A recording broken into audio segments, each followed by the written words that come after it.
Mudah-mudahan kita kekal istiqamah dalam amalan-amalan baik yang kita lakukan. Mudah-mudahan kekal hingga ke jannah lah, hingga ke akhir hayat, insya-Allah.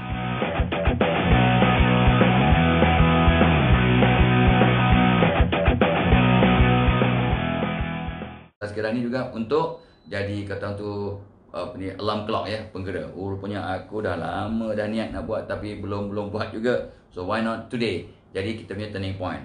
Always remember what Umar Al-Khattab mention. Semalam sejarah sudah berlalu. You cannot undo it. Kalau yang baik kita bersyukur, kalau tak baik kita bertaubat. Ya, dan redha. Esok belum pasti kita akan dapat bersama esok. Esok pasti datang, tapi mungkin bukan untuk kita.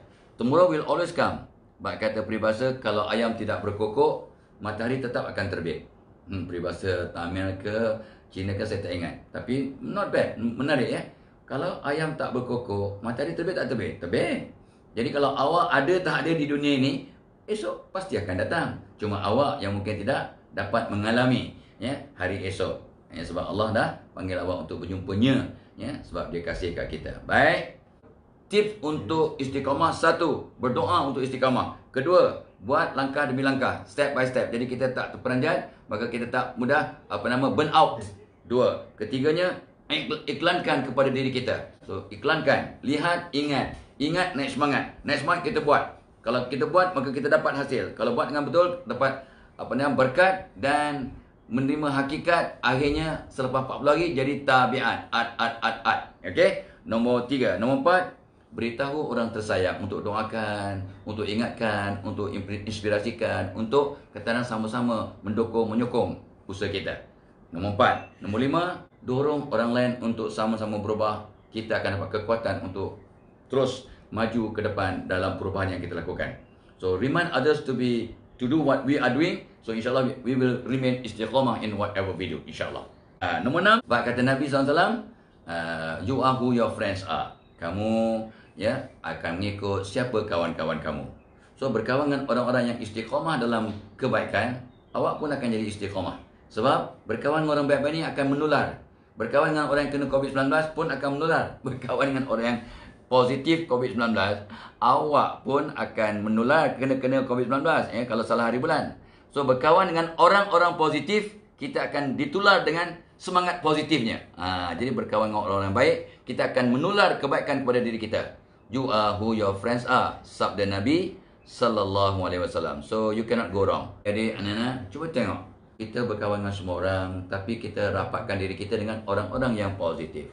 Befriend everybody, but be close to those who can bring you goodness, that will remind you about Allah. Kawan yang terbaik, kawan yang bila pandang wajahnya kita ingat Allah. Pandang wajahnya kita malu nak buat maksiat. Pandang wajahnya kita akan tergerak untuk buat kebaikan. Itu kawan yang sejati, kawan yang Allah redha. Nombor 7, berkaitan tapi berbeza. Cari penasihat, cari guru, cari mentor, cari sifu. So anda adik-adik anak-anak, so jom kita cari sifu, cari guru, cari penasihat ya, yang muktabar, yang guru yang mursyid ya, yang dapat membantu kita ke arah yang betul dalam bidang-bidang anda lah. Justru anda dan saya banyak kesilapan, banyak kelemahan, banyak buat silap, banyak buat salah. Siapa nak tegur kita? Yang tegur kita adalah sifu kita.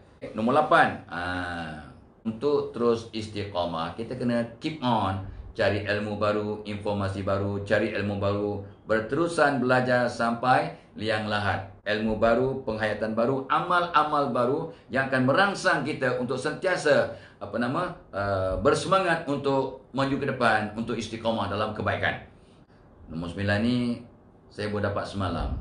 So this seorang ulama kata, untuk istiqamah kita kena berterusan bertaubat.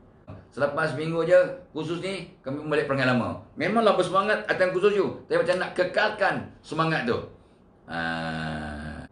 Untuk istiqamah kita kena dapat ilham dari Allah. Kita dapat semangat dari Allah, inspirasi kepada hamba-Nya yang hatinya bersih, yang memohon dengan rasa rendah diri. Allah akan berikan kita hidayah.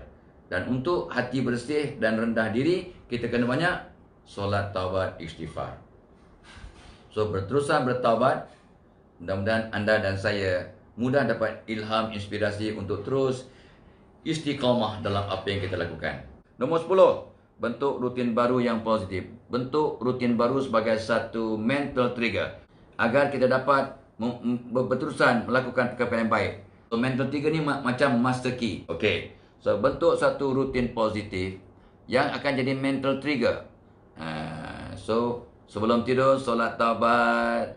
Ya, lepas tu istighfar 100 kali, maafkan semua orang. Satu rutin. Tidur mengiring ke kanan, ikut sunnah, ingat mati. Sebab tidur mengiring kanan 200% lebih nyenyak daripada tidur terlentang. Dan badan kita sihat, IQ kita maintain, jantung kita berfungsi dengan efisien, takkan nyanyuk ataupun dementia ataupun ada penyakit Alzheimer sampai mati, insya-Allah. Wow. Bangun tidur mesti senyum, bangun tidur mesti senyum, bangun tidur mesti senyum, bangun tidur mesti senyum. Ini rutin yang akan jadi mental trigger. Sebab sejak Fadil Kamzah kata bangun tidur senyum, saya dah mudah cakap lembut-lembut kat anak saya, kat suami saya. Saya dah tak marah-marah sebab bangun tidur dah senyum. Sebab one positive start in the morning will make your whole day positive. Kajian psikologi yang melibatkan berpuluh tahun punya wisdom. Secara istiqamah. Nombor 11, kaitkan perubahan yang you nak buat secara istiqamah tu dengan sesuatu pertalian emosi yang kuat. Contoh, aku ni kena exercise, kena diet supaya aku sihat, supaya aku dapat mendidik anak-anakku sampai mereka dewasa, supaya aku dapat main futsal. Abah, buatlah sesuatu. Abah, aku nak main mesti sakit. Mesti sakit. Buatlah sesuatu. Iklan apa tu ya? Ya, anak nak ajak bapaknya main futsal. Buatlah sesuatu. So, ayah ni, aku kena sihat, aku kena cari ubat supaya aku dapat main futsal dengan anak aku yang aku sayang. So, dia akan berubah dengan istiqamah sebab ada pertalian emosi yang kuat dengan anaknya. Anak aku ajak untuk main futsal, tapi aku tak lagat. Padahal aku ni pemain bola sepak yang handal. Ya, nampak tak? Nombor 12, ubah persekitaran. You are what your environment is. So, bila kita dah bersemangat pergi kursus, pergi whatever ya, balik ke rumah, masih isteri lama, gurau. Masih almari lama, kursi meja susun lama, langsir 10 tahun yang lepas. Tak apa, no problem. Masih cantik. Ya, langsir pun semeter RM500, bukannya mahal mana pun. Ya, gurau. So, balik ke suasana lama, maka kita balik ke mood lama. Jadi kena tukar persekitaran. Bila suasana sekitar kita berubah, janganlah kita katalah tukar langsir baru, tapi kursi meja masih posisi yang lama, jadi you akan dapat mood yang lama. Nampak tak? So, rearrange your furniture to create a new ambience. Satu semangat baru. Masya Allah. Lepas tu, as usual, I keep mentioning, tolong lakukan selama 40 hari.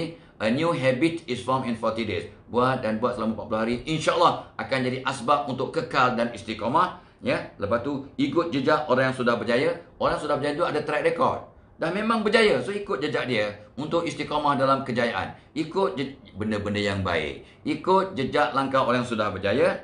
Ya, lepas tu kalau boleh kita buat perubahan yang bersepadu. Untuk membuat satu perubahan, kena berubah secara berpackage. Nak cantikkan perjalanan kereta, bukannya sekadar tukar color kereta. Kena overhaul engine kalau perlu. Betulkan tayar, dia tukar tayar supaya cantik. Make sure brake semua sistem bagus. Ya, semua lubrication semua bagus. Ya, dan barulah tukar warna tu. Tukar warna ada makna. Warna cantik dah. Kereta macam baru. Engine lama. Tayar tak ada bunga. Ya, no flower. Tayar no flower. It cannot go, man. Tukar cara berpackage. Maka kita akan dapat istiqamah. Ya, lepas tu dah buat yang terbaik, tawakal pada Allah. Saudara mara yang tak dapat bersama, tolong like dan share. Wassalamualaikum warahmatullahi wabarakatuh. Jangan lupa ya, tolong subscribe kepada YouTube channel kami. Mudah-mudahan akan dapat kita kongsi lagi, dan tolong share apa yang kita telah kongsi ini dengan kawan-kawan yang mungkin tak dapat menonton. Wallahu a'lam. Wassalamualaikum warahmatullahi wabarakatuh.